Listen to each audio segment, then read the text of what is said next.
Morning, everybody. Good morning, everybody. Come on, let's bring up the energy, phenomenal women.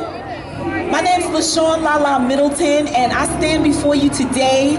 I wrote a book that's called Authentically Living Life on Purpose. I find that a lot of people become stagnant in life. Do you know somebody, or are you that person who has just found themselves existing, but you feel and you know that there's so much more to life? Well, what I do is I help people out of that state. I help people out of that rut so that you can live a more productive, successful, prosperous, and powerful life.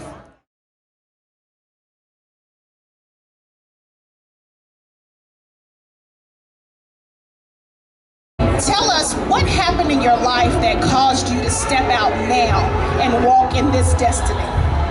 The way that I actually began to live life on purpose was I had just come through my own Egypt experience. As the young lady on the panel just talked about our Egypt experiences, I had just came through a divorce. I'd given my all, as Dr. McLean said, to my husband, to my family, to everything. And I'm like, God, what's going on? What about me? I put all my dreams aside. I had a baby. When I had my first son, I was in the middle of my acting career. And what I did was I said, hey, I'm going to put my acting career aside and I'm going to put it all into this child. So I managed this child. He was doing well in print, model, and acting. And he got to a point and he said, Mom, you know what? This is your dream. This is not what I want to do. So then I had to stop and say, he's right. I can't push this on him because I felt like this was what he should have been doing. Then I had to go back to the Father, the Creator, and say, what am I supposed to be doing? And I've always wanted to do radio because the entertainment and the arts are in me. So in 2012, I linked up with WGIV 103.3 here in Charlotte, and I wanted to start a radio show. I wanted to uplift people. I wanted to empower people. And I'm like, God, what do I name this show? And he said, name the show Living Life on Purpose. And I'm like, what does that mean? I live life, and he said, no, you're not living anymore, you're existing. You're here, you're breathing, but you're no longer living. Living life on purpose means to live life deliberately, to live life with intent. And from that radio show, it was successful for over 2 years on WGIV, and anyone that knows WGIV knows that's a very long stint to be on WGIV. From that, God said, okay, you have to go further. As Steve Harvey says, you have to jump. You can't wait for the parachute to open. You don't know if it's going to open if you don't jump. So I had to jump. I started with a book, Authentically Living Life on Purpose, because during this time, God was doing some things in me, and he was building and pruning and taking things out, and I was going through things, and I had to write this book. I had to speak. These are things, the gifts that were in me that I didn't even realize were in me. I started giving women's empowerments, and I realized that this is my destiny. My destiny is tied up in living life on purpose. When I moved to Charlotte, I came here and I made a decision overnight.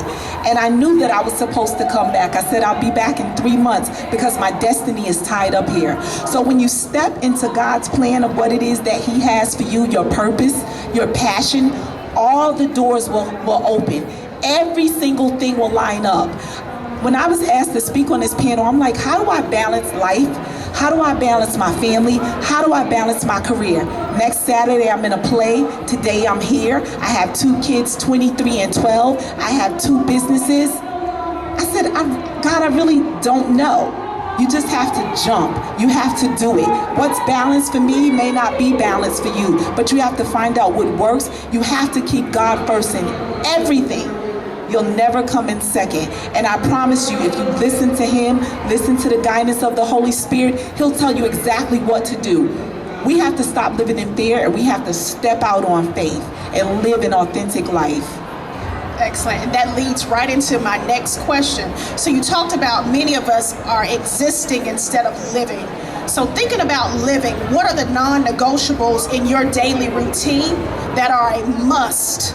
That are a must for you to have balance, both mind, body, spirit, and successfully? I guess since I have the mic, I'll go first. The first non-negotiable is when I open my eyes in the morning, my Creator allowed me to do that. So my first 30 minutes goes right back to him. It's praying, it's meditating, it's a routine. You have to discipline yourself to do this. When I get up, I put on something that's motivational, that's going to feed my spirit. I'm very mindful of what it is that I watch, who it is that I'm around, what it is that I listen to, because you become your environment. You become what you're around, what you surround yourself with. And what we have to realize is that we're spirit first. So if you feed your spirit, that's who you are. My non-negotiables are, when I do come in the home, I have a 12-year-old at home. If I'm on the phone, if I'm doing anything that's going to take time away from him, at least the first 15 minutes when I walk through that door, because he needs his mom at 12 years old, going on 13 years old. That is dedicated to him. And I don't allow people who are not going where I'm going to take me off course. Sometimes it's hard because we love people, but we have to find out where to put those people exactly in our lives. So what I do is, you have to stay disciplined. Those are my non-negotiables: God, family, and then me.